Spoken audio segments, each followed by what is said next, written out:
Agent movie flop కూడా కాదు, disaster అయింది. జనరల్లీ ఒక మూవీ హిట్ అయితే థియేటర్‌లో మిస్ అయిన ఆడియన్స్ ఓటీటీలో చూడడానికి వెయిట్ చేస్తుంటారు. కానీ ఒక ఫ్లాప్ మూవీ కోసం ఆడియన్స్ ఇంతలా వెయిట్ చేయడం ఇదే ఫస్ట్ టైమ్ ఏమో. ఆ మూవీయే 'ఏజెంట్'. ఈ మూవీ రైట్స్ అనేవి ఫస్ట్ అమెజాన్ ప్రైమ్ వీడియోకి 80,00,00,000కి అమ్మారని న్యూస్ వచ్చింది. కానీ తర్వాత సోనీ లివ్ వాళ్ళు తీసుకున్నారని అఫీషియల్‌గా అయితే అనౌన్స్ చేశారు.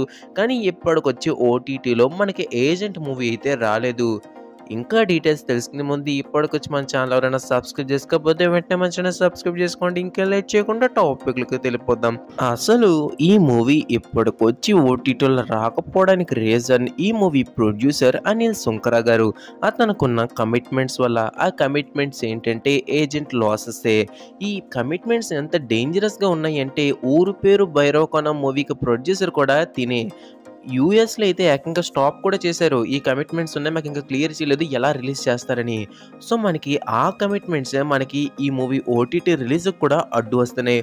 అన్ని కమిట్మెంట్స్ క్లియర్ అయ్యాయి. జనవరి 26న రిలీజ్ చేస్తున్నామని అన్నారు కానీ ఇంకా రాలేదు. అది ఒక పుకారుగానే మిగిలిపోయింది. ఇప్పుడు మళ్ళీ కొత్తగా మేలో వస్తుందని వినిపిస్తున్నది. మ్యాక్సిమం ఈ న్యూస్ నిజమయ్యే ఛాన్సెస్ ఎక్కువ ఉన్నాయి. ఎందుకంటే రీసెంట్‌గానే ప్రొడ్యూసర్ ఏజెంట్ మూవీ కమిట్మెంట్స్‌ని సాల్వ్ చేస్తున్నారని న్యూస్ అయితే వచ్చింది.